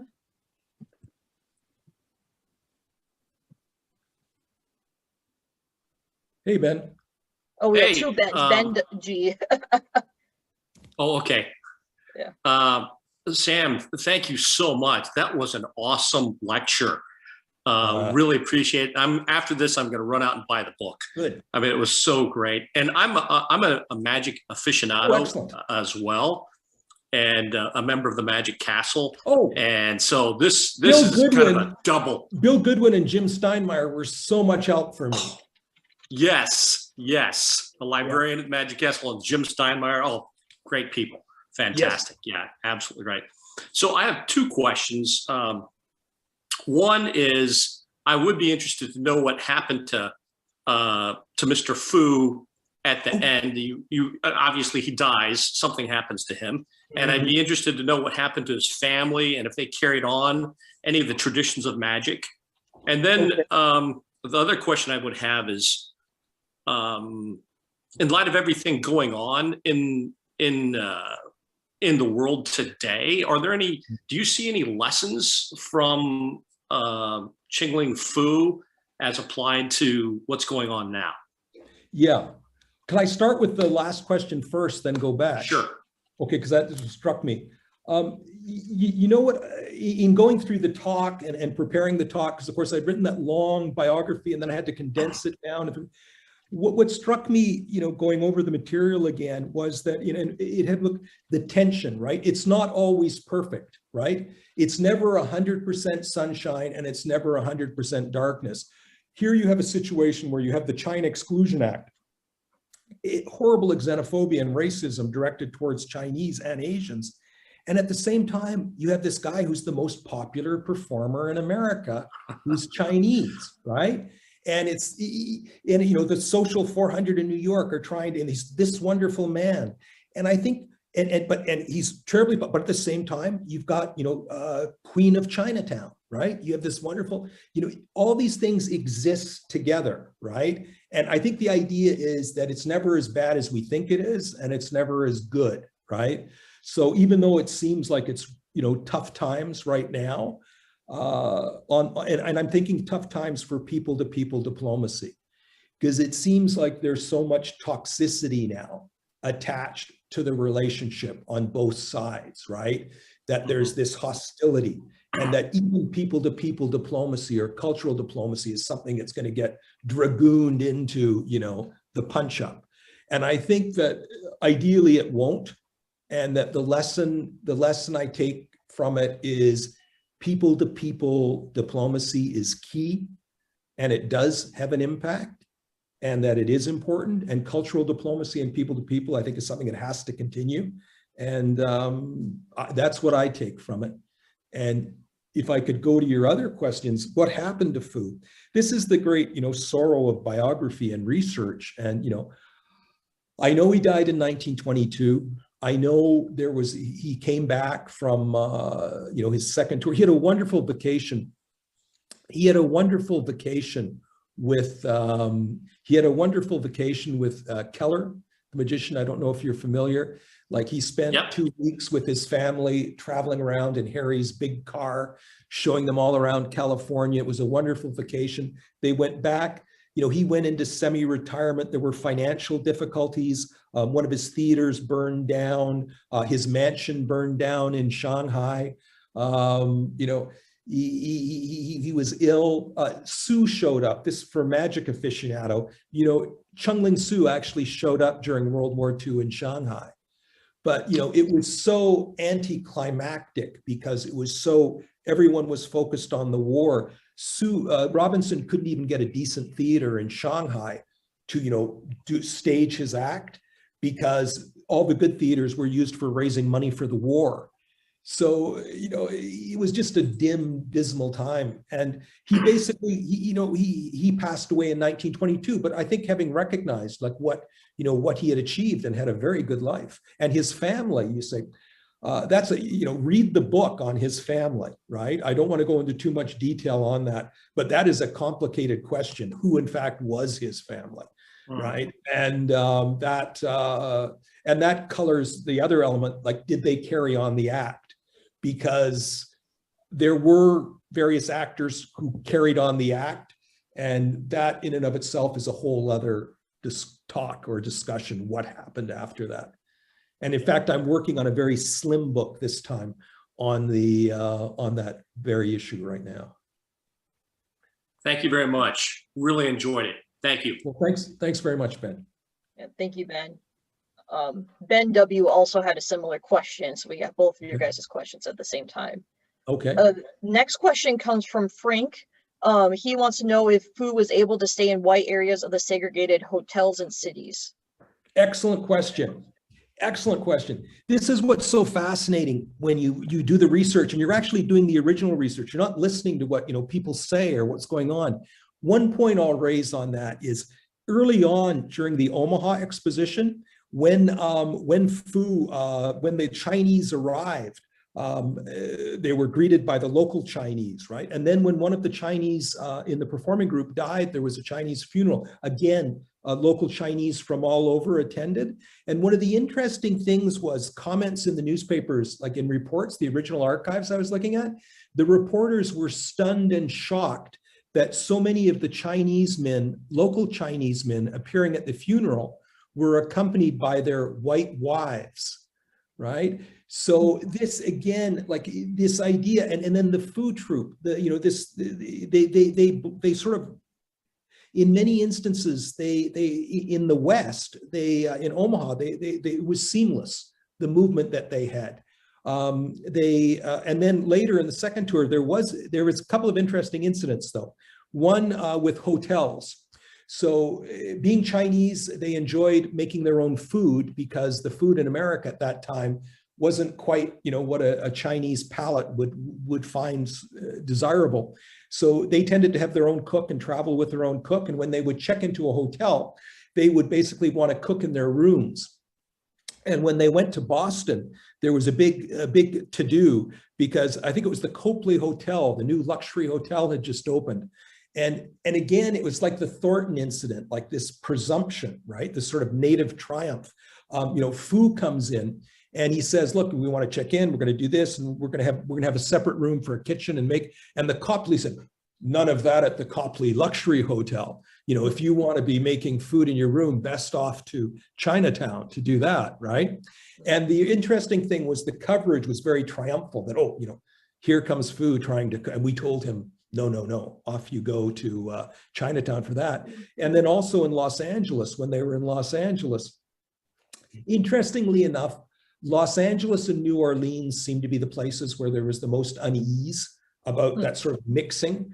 And in the Los Angeles, in the second tour, there was concern because they had rented this wonderful apartment in what was called, I forget, it was like Neon Way or something. It was like the Hollywood area of the Los Angeles side.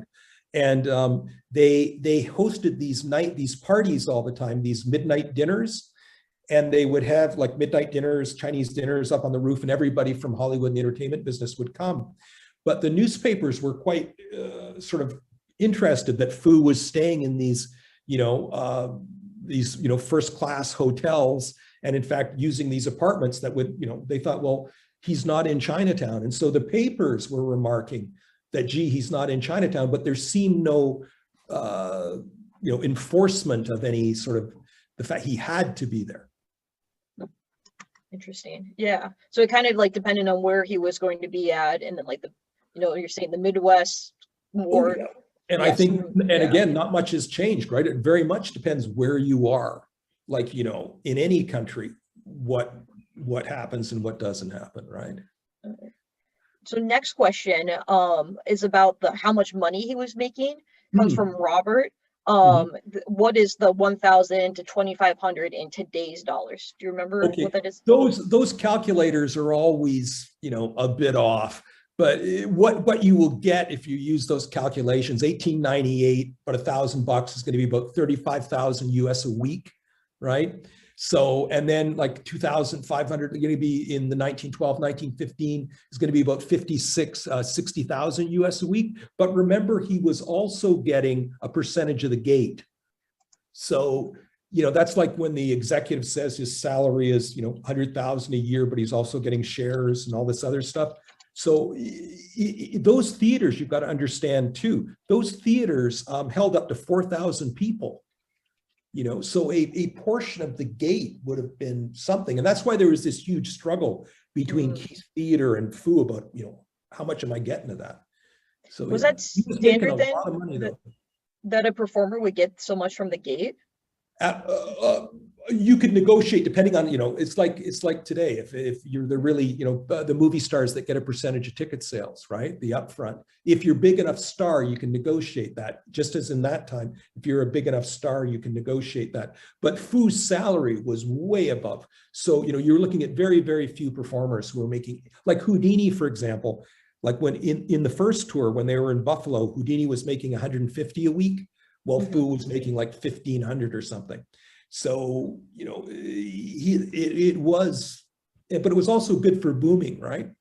You'd say, I got to go see this guy. He's making 2,500 a week, what's he doing, right? So yeah, it was part of the booming. So another question from Han Lao is, did you look into the archives in Chinese language to learn about Qin Fu? Yes, yes. I looked into the Chinese archives at the Shanghai Library and any other place where there, was any sort of record. And the reality is, anyone doing archival research in China will tell you, apart from a number of different sources, a lot of stuff has been lost, right? So, but you want original information, right? If you're talking about original information and archival information, where a lot of that information comes is actually in the archives in the US. Things like the actual court case documentation, immigration documents, all that sort of stuff. In China, what you have is some contemporaneous reporting and newspaper publishing. So you can get like Chinese newspapers and what they were writing about Fu at the time. For example, there was a lot of material on Wuchang Uprising, the documentary he had made that helped bring down the Qing dynasty. There was, reports of like, where it was showing, what theaters it was at, the reaction, the reviews to that film. There is some, what you find later on though, once Fu is passed and into the modern era, largely what you see in Chinese language right now reflects what was written in English about Fu, before. So it's a loop, right? Absent that original archival stuff, what you have is a loop of people in China reading about Fu from English language sources and then translating what they read into Chinese, which often is not correct. So you really have to go back to the original archival information, some of it Chinese, some of it English, to really determine what is what, because what you've got is sort of a feedback loop where people are repeating stuff that is basically just translated from the English reports that were not originally correct anyway. Okay, thank you. Our next question is going to come from Edith, and she's going to ask the question live. Edith? Edith. Okay. Hi, Edith. Okay, actually I have 3 questions, so bear with me. First, as so many viewers have expressed in the chat, your presentation is absolutely fascinating. Just want to say that. I was hoping it wasn't going on long and boring. Oh, so it's fascinating. Okay. So as you said at the beginning of your presentation, the story of Fu is so much more than just the tale of an entertainer and a musician. It's so much bigger in the context of Chinese American history. But I was wondering if Fu himself has actually, or family members, expressed insight or anything about their experiences themselves. This is like, I've written the book, I've put the biography out there. We've been unable to locate any sort of relevance. And the thing is, and as you know, that what China went through over, like, imagine 1922, Fu dies, right? What happens in China, like from the time he went back, for that matter, from 1915 to 1922, and then up through 1979, everything that was going on in China, and where did his family end up? We don't know. I have some research on some members, and we've done census data and everything. So we've checked the census data in the US. We've done the University of Texas at Austin. If Eric is listening, hello. He's been helping with that. And we do know some interesting things about, some people who might have been in the US in the 1930s and stuff like that. But whether they ended up being back in China or staying in the US, we don't know. His family, like, there's indications his family was, obviously he was in the film business. He was smart enough to recognize vaudeville's dying, film is the way. And his son was involved in that. And his son actually purchased films for the Asian market, Hollywood films and things like that. And there were like gossip columns that would say, oh, saw so-and-so today, the son of, Qingling Fu, and he's, negotiating a new deal to do this, but then you can't find them, right? You don't know what happened. So ideally, someone out there has some idea or some knowledge of what happened to these people. So are there any films of Fu's performances? Okay. Again, this is the tragedy of film and chemistry. The films that were made at that time were beautiful, like, the silver nitrate and all that other stuff. They're enormously detailed and beautiful. And the films of Fu performing his tricks by Lubin, apparently the ones that competed with the live Fu, were incredibly detailed and great, but we have no record of them now. And Fu, the fire that occurred at Fu's mansion in Shanghai probably was started by film, you know, the chemicals and the nitrates and things like that. That destroyed. Fu had a cinematographer with him. Even in 1904, Fu had an actual Chinese cinematographer with him. And in 1904, there are reports that he had 8,000 feet of film of China, and that part of his act was integrating the film with his performance, you know. And it seems a bit odd today, but Wuchang Uprising was part of his act. So you can imagine you'd be like a variety act, then in the midst of it, you're a war documentary. But, you know, it served its purpose. But the one thing we have is Wuchang Uprising. That documentary that he made, although there's no, it doesn't exist as it was made now, people believe segments and clips from that film were used in later films that they've identified as likely coming from Wuchang Uprising. And there was even a commemorative set of stamps of heroes of the revolution that were made in China, Sun Yat-sen and others, that took stills from that. So those stamps, if you find those stamps, those are drawn from Fu's documentary. Excuse me. And then my last question is, during your writing process, did you yourself have any revelations or perhaps changing in what your writing would be about? Oh, absolutely. Absolutely. I started this, as I said, as a graphic novel, and I was just going to focus on Fu versus Su, right? That big, you know, world championship of Chinese magic. But then as I began to research and, you know, sort of peel back the onion on this guy's life, and then I looked at the, you know, the original archival research, and you look at, you know, how can people not know this? How is this guy, you know, how can both Chinese audiences and Western audiences, you know, barely know who this guy is, right? And, you know, even if they don't know who he is, at least there should be some place where it's written down that this is what he did, right? Even if nobody's interested. But that was the, and looking at his life and just endless, how can one man do so many different things? And the other thing that struck me is how good-natured he was, right? I thought, wouldn't it have been great to have known him? Because, you know, you get a sort of sense by osmosis of the guy's personality, like that, gather all the treasure, you know? And so here was a guy who could walk into any environment practically, who had a stutter, right? He had a stutter, and he was a businessman and a magician. So he used that magic to create relationships and do things like that. But, you know, it seemed to me he would have been a fascinating guy. And Harry Keller says it, right? He says he's a prince, you know, prince and a gentleman. And, you know, yeah, it would have been great. I think it would have been very fascinating to get to know him, see what he was like. Well, thank you. My last comment, Maggie, I just want to squeeze that in to Maggie and those CHS program organizers and Sam. Wouldn't it be great for all of us to see Act 2 of Fu's life? Oh, yeah.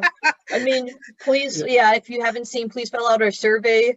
If you guys are interested in like learning more about part 2, we would love to have Sam back if that's, you know, everyone feels strongly about that, but I can pass that on.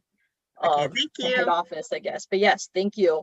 We're right at, you know, 2 p.m. Pacific time, but if I could ask you one more question, Sam. We focus a lot about Chinese history, but there was a question about what are some of his most famous magic or illusionist acts or tricks. Yeah, he was, if you go through magic history, you'll see there's an enormous amount of tricks that are attributed to Qingling Fu, some of which he didn't do or didn't originate. But there are Fu cones, you know, lifting up cones and things appearing from under them. His key thing was the production trick where he would lay down his shawl, pull it up. Those are all described in the book. You can see in detail. So his production tricks were the key thing, like where he would very rapidly lift up the shawl, and there'd be even like 2 small toddlers or like a huge bowl of water, 60 gallons with ducks swimming around in it and fish and everything. And then there was the fire breathing. and the emitting of this, fragrant, thick smoke that would envelop the whole entertainment area. And there was that food. One thing that's very characteristic was the paper tearing that is known as the food. You would tear paper and then put it back together again. He did a thing with swallows and birds. So the birds would, he would have the birds fly at his command around the audience, and they would come to him at his command, and they would pretend to lie down and die at his command. Then they would get up again and fly again. He made paper frogs into real frogs. He had a variety of things, but one of the things Jim Steinmeier and I had a couple of discussions about this. Jim Steinmeier, the author of Glorious Deception, and one of the great magic technicians, illusionists, designer in the world. The question of whether Fu invented this water production trick, because you'll look at advertisements in the 1930s for water companies. 1920s, 1930s advertisement for water utility companies, and they'll have an illustration of Fu making water come out of nowhere, and they'll say something about, Qingling Fu did this, but maybe you want to do that. That was the ad. But that was actually more of a Japanese trick, but Fu shared the stage with Japanese magicians, and he may have adopted that trick later. But that was the trick, one of these tricks that was, it became associated with Fu, that doesn't appear to have been, originated by Fu. Okay. Well, thank you so much, Samuel. Thank you for staying up with us, sharing the story of Qinling Fu Part 1 with the CHSA audiences. Hopefully we can have you back for Part 2. And thank you everyone again for joining today. We're really excited to be able to bring this history to our audiences and community. Any last thoughts before we sign off? No, it's just the birds are chirping. Well, good night to you. Okay. Good morning for everyone else. And we will, talk to everyone later. Thank you. Okay, thank you very much, Maggie. Thanks everybody at CHSA for helping me with this. Bye-bye. Bye. Thank you. Thank you.